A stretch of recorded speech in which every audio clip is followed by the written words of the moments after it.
about 1,070 years ago in Baghdad, the capital of Al-Khilafah Al-Abbasiyya, the Abbasid Caliph.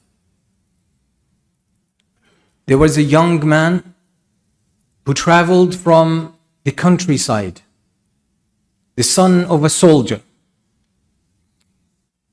He started seeking knowledge at an early age. He was a devout student of knowledge. But the knowledge was not in the countryside. The teachers were in Baghdad. The best teachers in the Muslim world, the fuqaha, the muhaddithun, were all in Baghdad. So he decided to travel to Baghdad despite his family's extreme poverty.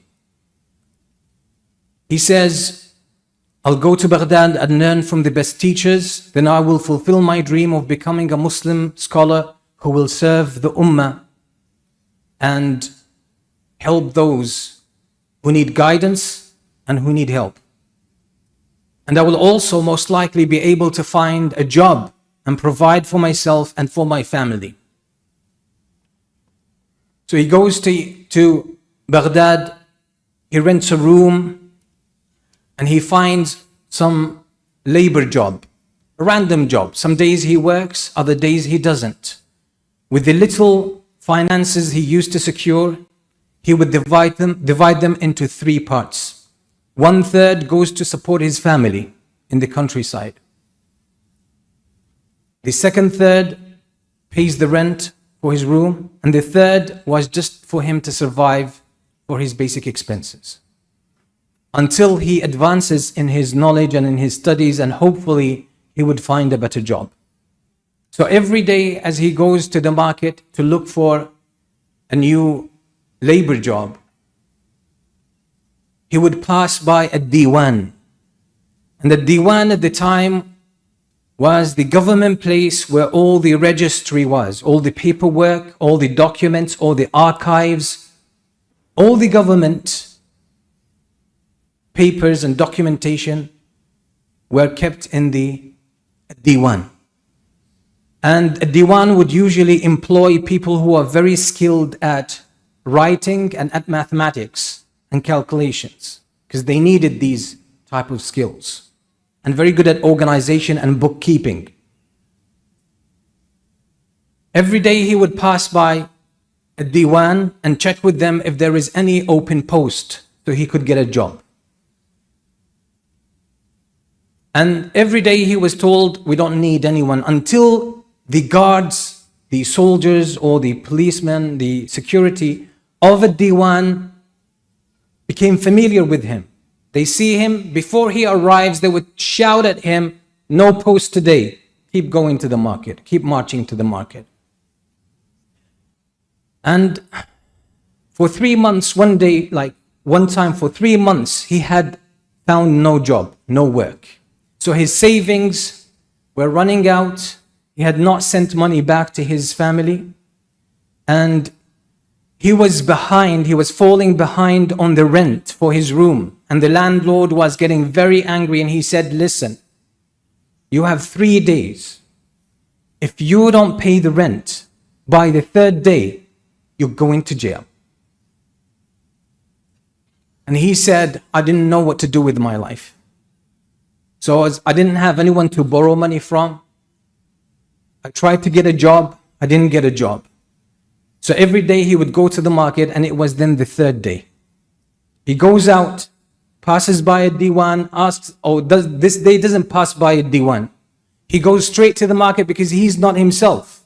He realizes today he might be taken to jail, his luggage might be thrown in the streets. So he goes to the market, no job. He's so desperate, out of sorts, doesn't know what to do. He turns to Allah subhanahu wa ta'ala in dua, and he walks and he says, I lost myself. I didn't know where I was going. I just kept walking, not aware of my surroundings. He ends up in one of the remote areas in Baghdad, in the outskirts, a remote area, and there was this tiny house, old house there. So he was so tired and it was hot, and he decided to rest in the shade of that house, simple house, until he sort of collects himself and goes back and tries to figure out something. So he goes by that house and he leans, he sees the door is closed. So he leans, he rests against the door. The door swings open. And then he hears the groan of an old man who can hardly talk. And he says, "Oh, young man, come in. You are Allah's gift to me. You just came at the right time." And he could hardly talk. The old man says to him, "Listen, I am dying.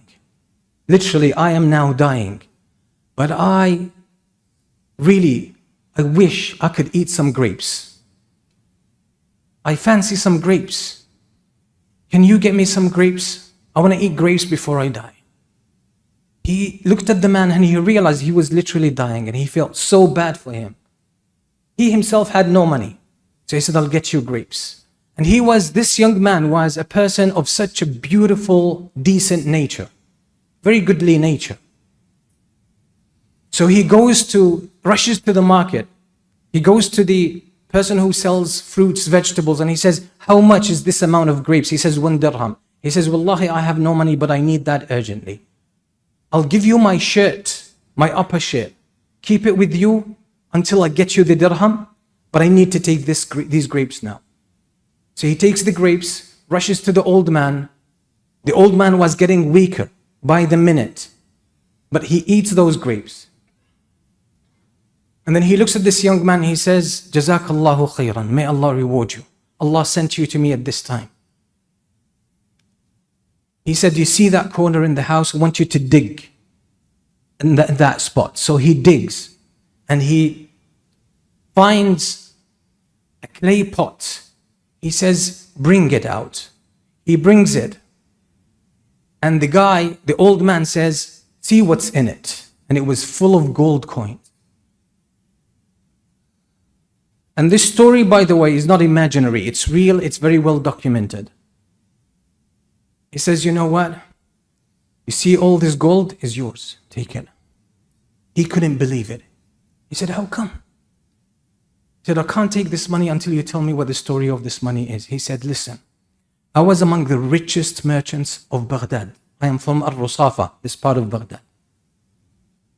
I was among the richest merchants of Baghdad. We used to do business. My brother and myself would travel to India and we would bring about goods and spices and sell, and we made a lot of money. And one day on one of our trips, we stopped to rest and sleep in one area, and it was known for robbery, for thieves to jump on caravans. So I said to my brother, "You know what, let's hide our money. In case we get attacked, the money is safe." So my brother convinces me that that I convinced my brother to take his money, dig a hole and hide it there, and then we can sleep. And if we get attacked, we deny we have any money. And that night, they got jumped by a gang of highway robbers. And they know that these are merchants and they have wealth and money. And they said, "Where's your money?" And they didn't give them the money. It was a big caravan. They attacked the whole caravan. So this man denied. He said, "I don't have the money." They kept beating him up in order to get him to confess, and he would not until he passed out. They thought he was dead. They left him. Some of the members of the caravan were killed in the raid. Some of them managed to survive and escape. So he says, "I woke up. It was nighttime when we were attacked. I woke up in the middle of the day. I look around and I see some dead people and I see some injured people and some survivors. I search for my brother. I don't find him. No one's seen my brother." He says, "When I felt it was safe, I go and dig out the money and I come back home and I look for my brother everywhere. For years, I didn't find him. So I assumed he was dead, and most likely he was killed. But I didn't even find his body." He said, "That's the story. Jazakallah khair, you helped me. This money is my money. Take it, it's yours." He said, the old man said these words, passed away. He said, "I rushed, got a few people to help me to bury this old man, pray janazah on him, and give him an honored burial. And we put him put him in his grave. He says, I carry this money, I can't believe myself. Just an hour ago, I was the poorest man in Baghdad. Today, I'm probably the richest man in Baghdad. With this very weird incident. So he takes the money, and he wants to do two things: get his shirt back and pay the rent so he doesn't get arrested. But he has to cross the river this time. Crossing the river, there were boats. They would pay them and they would carry you to the other side. He said, I was trying to find a boat, and there is this older man who kept nagging me, ride with me, and he had the poorest boat there. But he was so insistent that I wanted to help him out. So I rode with him. He says, as we were riding, the old man says to me, you think I'm poor, everyone thinks I'm poor, they don't like my boat, they don't ride with me. But you know what? I was one of the richest people of this city. He says, how come? He says, I used to do business. I used to do business with my brother. We used to travel to India. We used to bring goods and sell them. And we had loads of money, but my brother set me up. He stabbed me in the back. How come? He says, one day when we were traveling, we decided to sleep and rest, and my brother said, give me your money, I'll hide it just in case we get robbed. But he had already schemed with the robbers. He wanted me killed to take my money.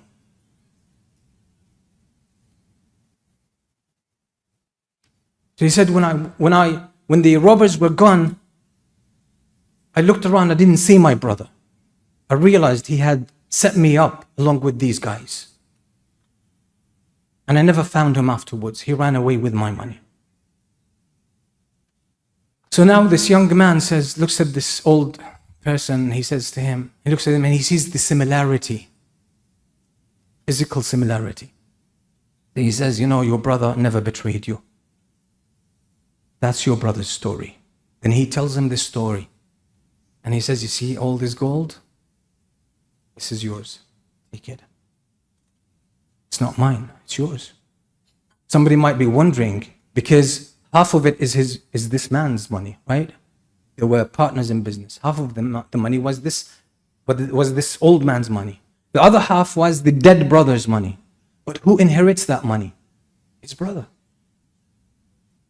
But yet, yes, it was given to him. But you know what? It was given to him, and this is again a man of very good nature. A man who had something called izzat al-nafs, karamat al-nafs. He had this dignity, this honor, this generosity about his soul. He realized the old man gave it to him because he thought he had no family left. So he said, take it, that's all your money. The old man said, no, you take some part of it. He said, no, I don't want it. I don't have any desire in it. I only want 1 dirham so I can pay for the grapes and get my shirt back. And that's what he gets. He gets his shirt back. And then he's walking in the streets, and there the police or the soldiers are looking for him. He says, here we are arrested today. Then when they approach him, they say, we've been looking for you for the whole day. And now obviously he gets more worried. But they tell him, yesterday, one of the employees in the Diwan passed away, and that we have a vacant post. And we were looking for you to fill that post. So he goes there, and they see his shape. So they give him some advance. They tell him, fix yourself up, come tomorrow. And he fills that post. True story. This man, his honesty, his generosity, his skill, his concern for people makes him grow in his post and get promoted until about 20 years after that incident. The Khalifa, the Caliph of the Muslims, Al-Muqtafi bi Amrillah, Al-Abbasi, because of the good things he hears about this man, his skill, his expertise, his honesty, his concern for people, his devotion, his dedication for the work, he decides to make him the prime minister. And there was no prime minister or minister at the time. There was one post called minister, which was equals the prime minister today. The minister. And they tried to give him the name or the title Sayyidul Wuzara, the Prime Minister? He said no. He said no. Why? Because the Prophet Harun alayhi salam in the Quran was called Wazir. وَجَعَلْنَا مَعَهُ أَخَاهُ هَارُونَ وَزِيرًا. He said, I'm not better than Harun. Harun was Wazir. I'm not the Sayyidul Wazir. I can't be the master of the ministers. And Harun is a minister. I'm just a minister. And this man, by the way, grows to be one of the most prominent scholars of the history of Islam. He's one of the well-known fuqaha of the Hanbali madhab. And his opinions are known and he's looked up to. And his name is Al-Wazir ibn Huraira. Very well known. Anyone who studies the Hanbali fiqh, he knows who Al-Wazir ibn Huraira is. And he was a generous man. Extremely generous. He would help poor people. He would go out of his way to make things easy for people. And he was loved by everyone. When he died, the whole of Baghdad came out for his janazah.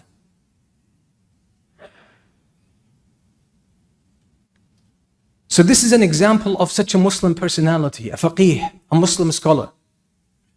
And how he dealt with the hardships of life. I know all of us have hardships. Sometimes it's financial, sometimes it's social, sometimes psychological. Sometimes it's different things. We feel broken. We don't see light at the end of the tunnel. And we start losing hope. But Allah says, إِنَّهُ لَا يَيْأَسُ مِنْ رَوْحِ اللَّهِ إِلَّا الْقَوْمُ الْكَافِرُونَ. No one despairs, no one loses hope in Allah's mercy. But those who disbelieve, those who don't have faith in Allah. This man could have taken the money, could have taken the wealth. He could have just, played dumb and not revealed the story to the man in the boat. But you know what? He knows that this is not what this life is about. This life is about making it safely to Allah. You probably can make some money here, but if it takes you away from Allah eternally, what's the point? It's a detriment. It's a detriment. So that's a beautiful example that all of us should learn from. Remember this name, Al-Wazir ibn Huraira, Yahya ibn Muhammad, very well known. He was the close friend of the great Imam Ibn al-Jawzi, the famous scholar who wrote Sayd al-Khatir, al-Mawdu'at, and others, the great Hanbali fiqh as well. أقول قولي هذا وأستغفر الله لي ولكم فاستغفروه.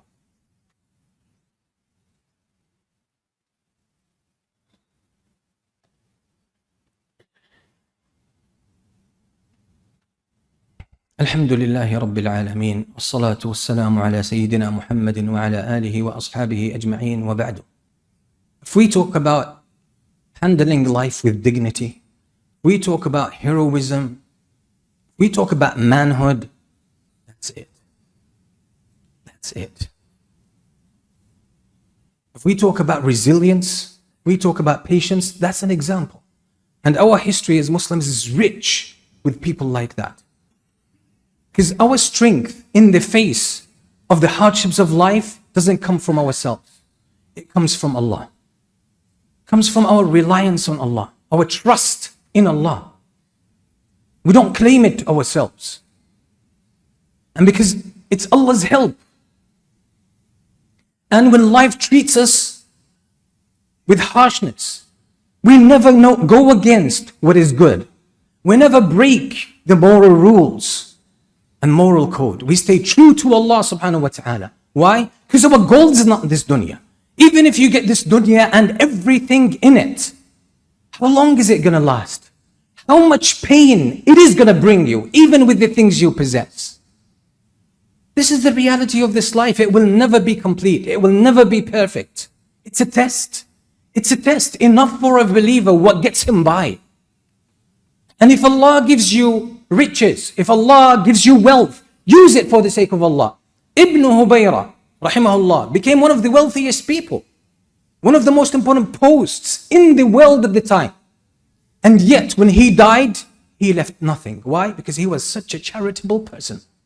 He would sponsor widows, orphans, Qur'an schools, and he would study with the teachers, and he would sponsor students of knowledge.